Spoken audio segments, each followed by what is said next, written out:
Now, yes, we're all adults here. We're about to talk about cuckolding. Like, I'm sorry, all right? So, the internet, the famous joke is, you're such a cuck. And I actually think that what Nathan Fielder here is doing with this subplot is deconstructing the misogyny in the humor that we find in labeling someone a cuck. Is this a reach? Maybe. But all right, honestly, I'm starting to feel like this video for me is cursed, all right? Like, I've been trying to make this video for like 3 to 4 hours, filming and filming and filming. I just can't get the energy right. So look, maybe I'm the curse. Maybe it's me. Maybe there is no curse, right? If you've seen the episode, you'll know what I'm talking about. Anyways, let's do a full spoiler talk of this episode. This is a fantastic episode. A lot of payoffs, a lot of great acting. First off, a lot of great character moments, a lot of great camera work too. Let's just go. So the scene opens with this awesome little bit about Dougie meeting up with the HGTV executives, and they basically go, hey, like Asher and Whitney, we want to see them happy. And Dougie's like, shit, all right, because Dougie has been kind of winding them up to create great TV. Now, important side note that I think we forget. In previous episode discussions that I've done, in previous conversations I've had with people, a lot of people have been going, why is Dougie so mean? Why is Dougie such a bad friend to Ash? It is important to remember that Dougie is a TV producer. So that would explain a lot of his weird behavior, all right? Like specifically around Asher and Whitney. He is trying to basically create great drama out of reality, right? So much of reality TV is kind of producers meddling with real life people to get great drama for television. If you've ever watched Australia's Married at First Sight, you can picture this happening a lot. But I guess what we're seeing is the behind the scenes of that. We're watching Dougie basically really try and cultivate great drama for what he thinks makes great TV. And I guess it should have been a warning sign in episode 1 where he thought Love in the Third Degree was a great idea for a reality show. Maybe that should have been a red herring to know, hey, maybe this guy that's totally unhinged and accidentally killed his wife probably isn't the best person we should get to kind of help create a squeaky clean reality show. But regardless, they got Dougie, and the results are, well, you know, what they are, right?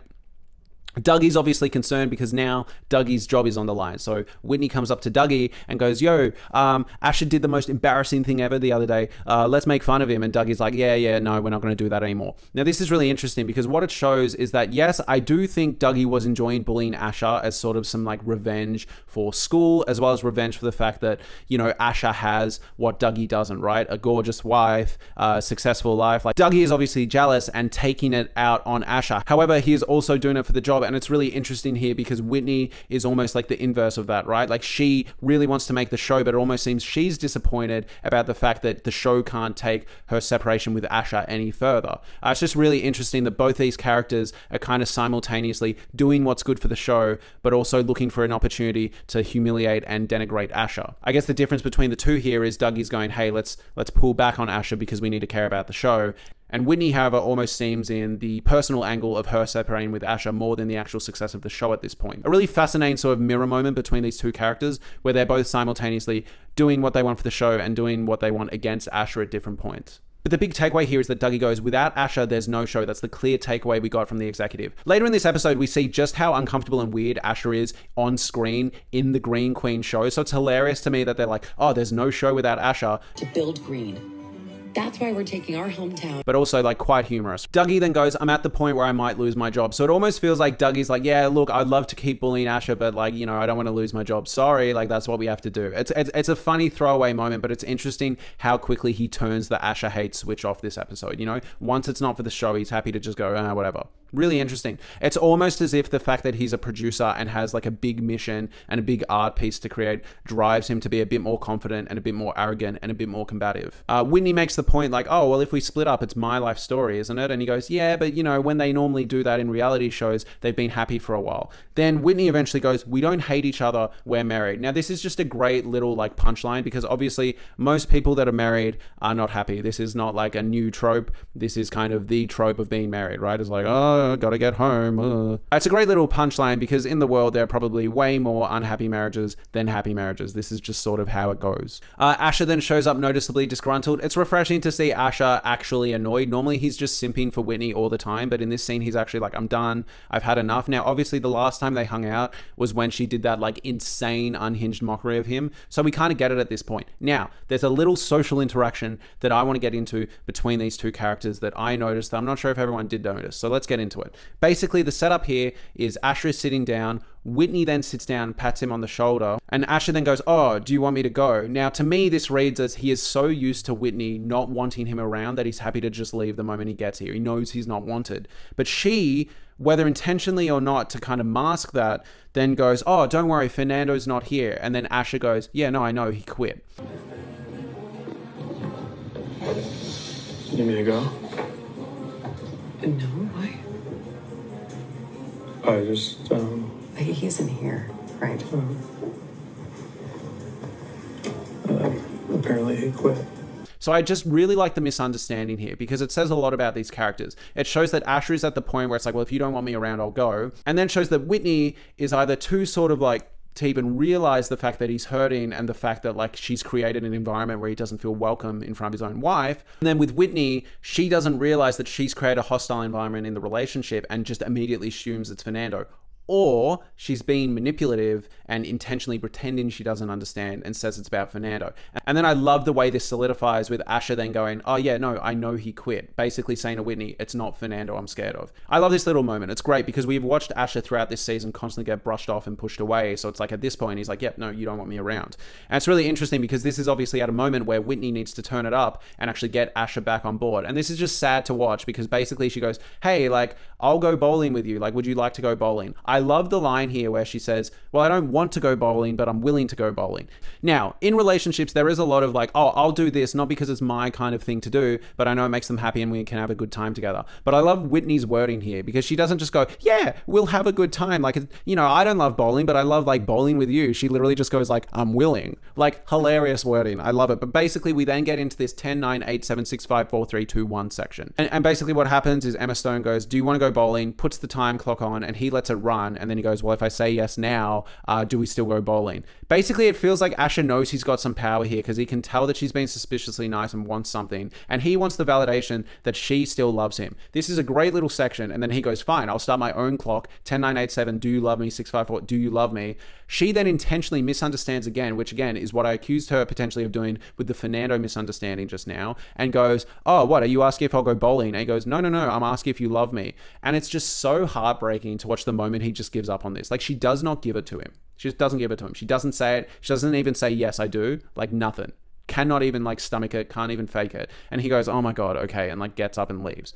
Good little moment. Now, I will just say something. This episode does actually build a lot of empathy for me for Whit. I know, I was just complaining about her. In the last episode, I said she was one of the worst characters I'd ever seen. But the earlier episodes I rewatched recently, she's a lot more empathetic in those first 3 episodes. Asher is a fuckwit in those first 3 episodes, all right? Even first 4 episodes, he's an absolute nightmare. And it's not until episode 5, 6, 7, 8 where they really start bullying her. And I'm not excusing how they treat Asher, but it does make me wonder, has she been in this long-suffering marriage for like a year and she's reaching the breaking point? Because Asher does require a lot of maintenance. We see in that first episode, he goes, oh, can you come with me to the reporter? And she's like, no. So it does make me wonder if the idea of just basically making sure Asher doesn't socially malfunction in public is just getting so draining that she's starting to really take it out on him. We do see a very clear, sharp turn with Whitney's character when they do the test screening footage in episode 3, I think it is. And we basically see that a lot of what she clearly thinks internally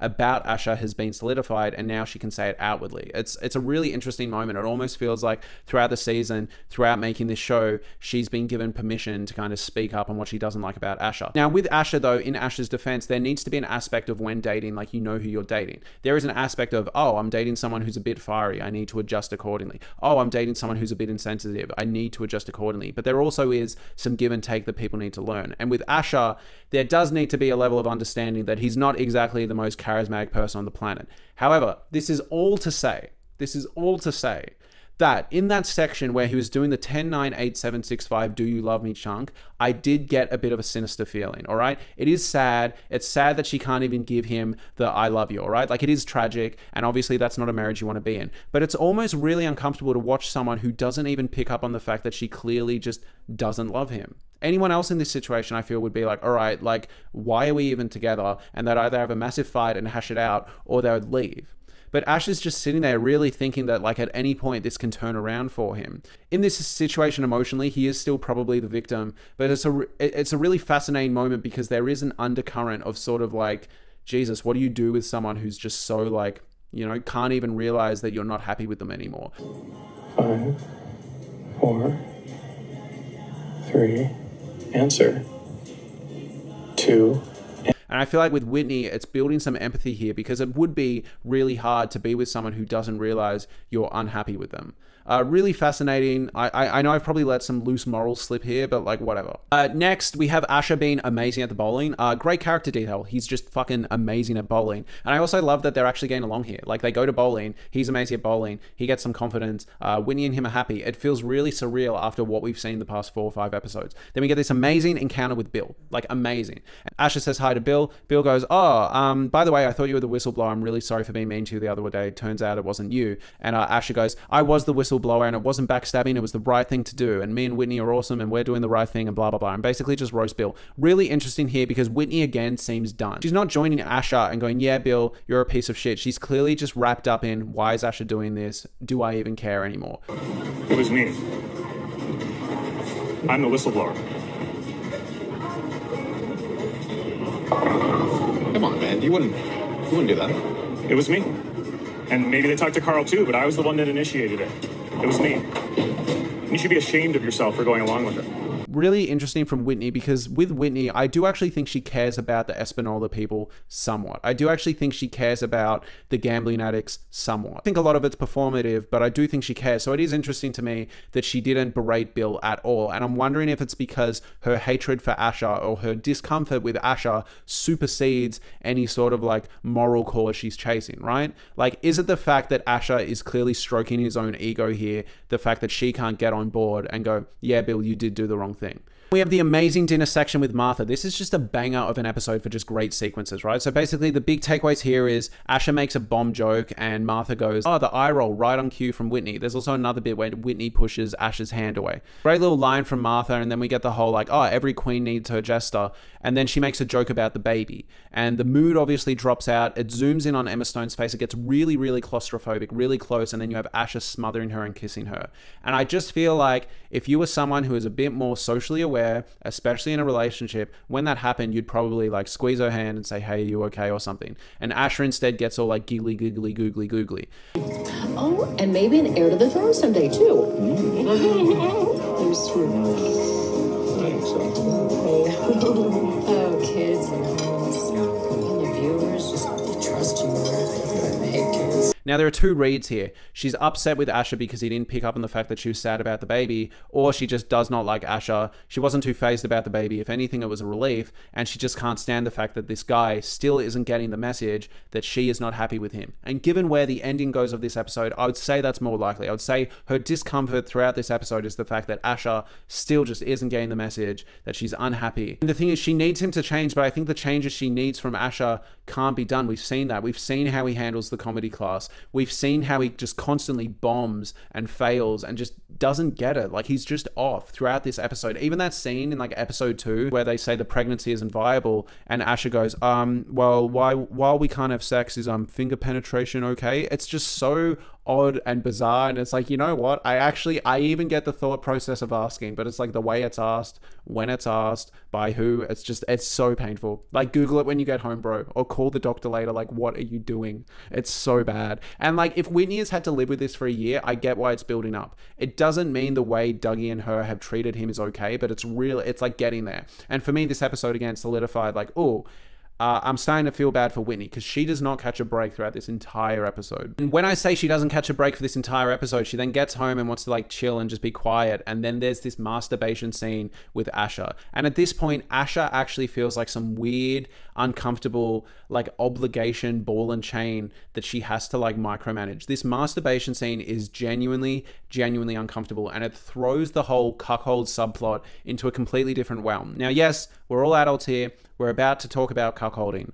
Like, I'm sorry, all right? So the internet, the famous joke is, you're such a cuck. Basically saying like, you would love to watch someone else fuck the girl you're with. Ha ha ha ha ha, right? That is a lot of internet humor. And I actually think that what Nathan Fielder here is doing with this subplot is deconstructing the misogyny in the humor that we find in labeling someone a cuck.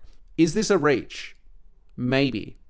But this scene did that for me. Like, genuinely, this scene did that for me. Because, yes, obviously, it's very humorous that Asher wants to be cucked until it's not. And this scene is where it basically isn't. Now, Dougie highlighted in a previous episode where he said, like, it'd be a pretty weird thing to push past a girlfriend. Like, basically saying, like, hey, I want you to sleep with someone else instead of me. So from what we know after this scene and before this scene is Asher doesn't really seem to be able to connect sexually unless it's this angle, which is really weird. Now, obviously, that could be linked to his small penis size. Hearing his thoughts while he's touching himself here are genuinely, genuinely uncomfortable. Like, they are. And the reason they're uncomfortable is because the way he's speaking removes autonomy from Whit. Now, yes, are we all allowed to our private thoughts when we're like touching ourselves? Like, absolutely. And do we have pretty messed up thoughts when we're doing that?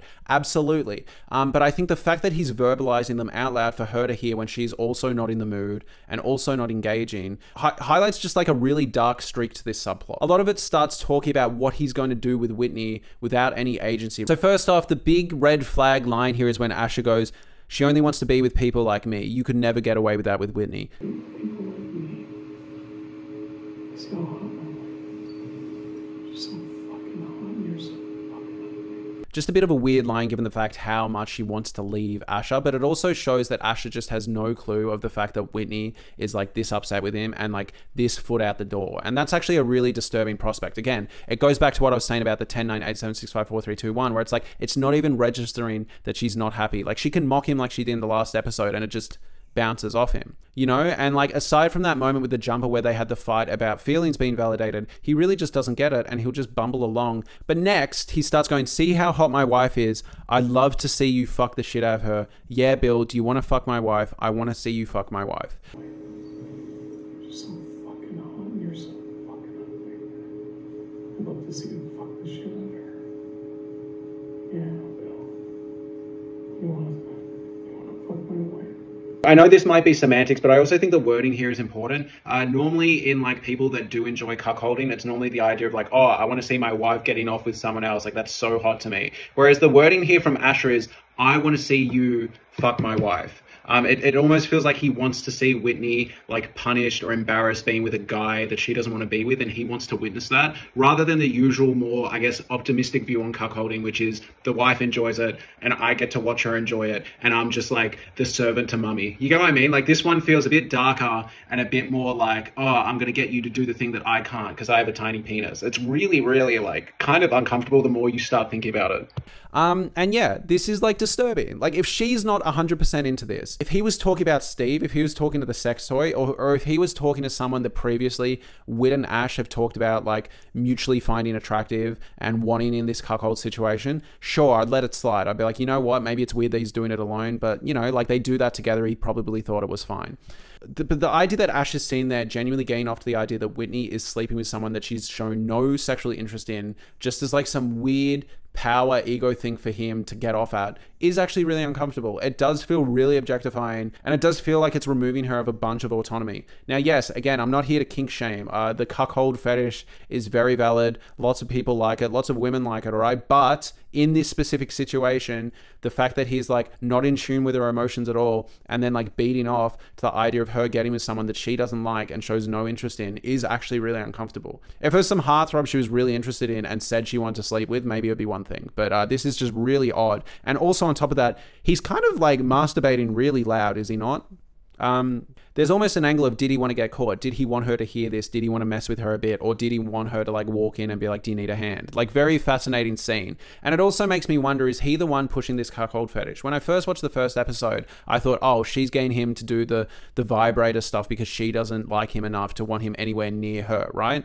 But in retrospect, knowing from Dougie that Asher actually pushed this cuckold fetish on his previous partner, and that's why they broke up, this feels a bit more creepy. It feels like maybe she's just settling into a sex life that Asher wants. Maybe her life is a life of quiet desperation where she wants to have normal, you know, emotionally connective sex. He's sitting there going, no, someone else always has to be doing it, even if it's a toy. And picture that being quite psychologically draining for Whitney. And again, just a really fascinating thing to explore. Like that the parents basically seem like way more self-aware versions of Whitney, and they basically call her out and say, when you evict people, they end up in our homes anyway, so you're doing the same thing. Very interesting moment where Whitney reaches to her Star of David and goes like, well, this is what happens when you raise someone not to believe in anything. thing. It almost sounds like she doesn't want to be Jewish, but she just has to be. It subtly puts the Jewish faith in a negative light for Whitney. It's basically inferring like, I didn't want this, but this is where you guys forced me. But it also feels like it might be a Freudian slip about Asher, where she's saying this, as in like Asher and our relationship is what happens when I'm left with our parents that I can really connect with. But I actually have to give credit to the parents there. Like, they kind of won that argument. They won in the sense of like that guy that was like selling all their shit and then they were buying more of it and he was selling more of it probably did need to be evicted. Like he was being a shitty tenant. But also the conversations they have around gentrification and around the hypocrisy of it are really fascinating. And while I don't think they're the good guys morally in this situation, they did win the argument. I also like the whole section where he's putting the cockroach in the glass, because most people will take a cockroach out and throw it out the window, or take out a spider and throw it out the window to set it free, but he seems intent on leaving it in the glass. He then starts toying with it, and I'm sure once that scene's done, he puts it back in the glass and leaves it there to suffer. Really fascinating. I also love the section where the dad says, when Yogi Bhajan tries to fuck your wife, you might lose faith in religion. So I did some research, because in the last episode I talked about this weird cult that's been going around, and apparently there was this guy in Espanola called Yogi Bhajan who started this like yoga-based faith religion thing, and it turned out to be a massive front for a massive amount of abuse. That's why we're seeing these cold like religious figures show up throughout the show. It's just this undercurrent of a real life abuse scandal that happened in Espanola. But now we have a section where Whitney goes to get a massage, and I really love this section because at this point, yeah, I have a lot of empathy for Whitney. I think she's just had a whole episode of just being dragged through the mud and having to deal with Asher, and this episode does a really good job of showing how draining that is. So then she goes, all right, I'll go get a massage, and who's there but Kara? I actually think this scene was like incredibly well handled, and I actually think Whitney, until the end, handled it really well. When she sat there and went, you know what, actually, I can't do this. Actually, let's not do this. It doesn't make sense. Great little line, and her performance there, she genuinely seems upset for being there. You know what, actually, let's not do this. This doesn't make sense. Sure, it's fine. Now, yes, maybe you could say the more polite thing was to accept the massage because Kara was willing. To me, it felt like Whitney is actually learning. The last conversation Whitney and Kara had, Kara kind of called Whitney out directly, and Whitney felt that. That's why she turned off the cameras. And so then in this episode, it feels like she's actually like, no, like I've heard you. You clearly don't like me. You clearly don't want to be around me. I'll go. But then she fucks up with the $345 tip. She shouldn't have left a tip. Paying the fee was fine and leaving was fine. That was the nice thing to do. The $345 tip obviously would feel like a microaggression to Kara and feels rather condescending. But aside from that, she handled it really well. So then we get to the section where Whitney is rowing. Asher basically comes up and goes, hey, I've been reading through this clause. She wants nothing to do with him. Now, yes, if they were a happy relationship, when he goes, can I have a kiss? He'll stop for 2 seconds, head up, little kiss. That's what like a happy relationship would have done. But like obviously she's not happy with him. So she's like, I'm rowing. Can't you see? Like I do not want to. Very awkward moment. He's then standing there basically going like, oh, I've seen these adjustments in these clauses where apparently people are open to ridicule and mischaracterization. And he's like, I feel like you would only add that there if you're planning on mischaracterizing people and are scared of getting sued. Basically gets a sense that he might be the one being mischaracterized, and she just cracks it and she goes, you know what, maybe we're not even going to do the show. And he goes, well, I don't want that. And she goes, no, but let's watch the footage. Like, let's do it. I've been really honest about the relationship. Like, let's just do it. And he goes, oh, are you sure? And she goes, yep. So to me, it feels like she's just keen to get out of this relationship, and she thinks showing him the pilot will do that. Then we get the show screening. Now, this section was like a crowning achievement of the show. Seeing the actual reality show was like unbelievably funny. All the shots of Asher were hilarious. Old Green. That's why we're taking our hometown of. But as a newly married couple, will we be able to survive the pressures of making an entire... I love the little graphics. I love the lack of self-awareness. I love that little moment where they're like, oh, like if we can't get this right, we'll just go extinct, like the dinosaurs. ...system become unsustainable, making us extinct, like the dinosaurs. Such a funny little throwaway joke. The sense of humor here is great. I love how shitty the show looks. Like this, they have literally captured the vibe of those HGTV shows. Benny Safdie has talked about in interviews the fact that basically a lot of the premise of this show just came from the fact that he used to mindlessly watch HGTV shows and he wanted to take the piss out of that. So this is like a really great parody and does such a good job. And I'm actually wondering if they're getting away with the HGTV parody under parody law that Nathan Fielder obviously knows really well because of Dumb Starbucks. Like I'm wondering if that's how they get away with it or not. Hi, I'm Nathan Fielder, president and founder of Dumb Starbucks, a brand new coffee experience located in Los Angeles, California. By adding the word dumb, we are legally allowed to use the coveted Starbucks name and logo because we fulfill the minimum requirements to be considered a parody under US law. By the way, just an amazing section. So fascinating to watch how these characters are presented in this show compared to the show we're watching. And I absolutely adore the pottery section, obviously, right? We knew this was coming. Dougie basically goes, the show doesn't want the pottery section, like we don't need to do that. Now, yes, again, going back to Dougie, it feels like Dougie is softened because he wants to keep his job, first and foremost. But it also feels like now that no TV is coming out of how badly he's treated Asha, he's actually quite ashamed of it. You can feel he's really unsettled, uncomfortable, and really ashamed. And I think he was willing to put Asha through this and cop the sacrifice if a good show came out of it. But the fact that no good show is coming out of it means he really needs to sit with the guilt, and I don't think he's ready to face it. Regardless, Whitney pushes to watch this section, and it is unbelievable.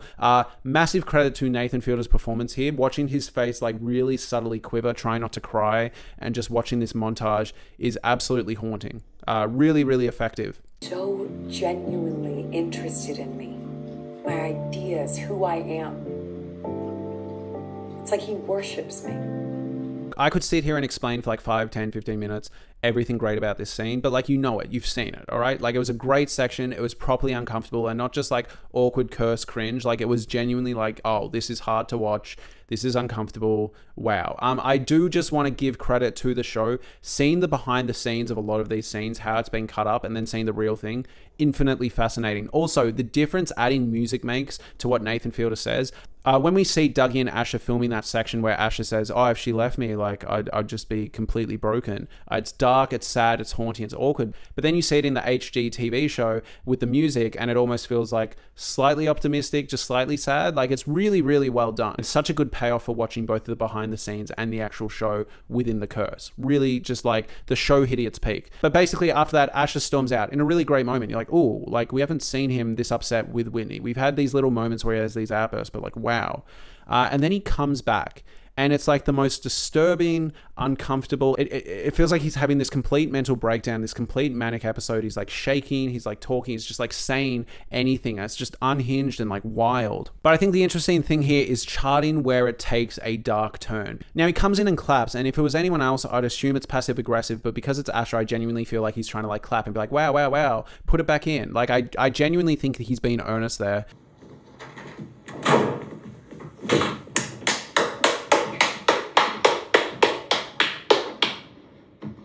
Put that back in the cut. He then does this speech to Whitney where basically he goes like, I'm the problem, like, I'll get rid of the curse, and I'm like a really bad person, and I didn't give the money to this, and it's just like... It all makes sense now.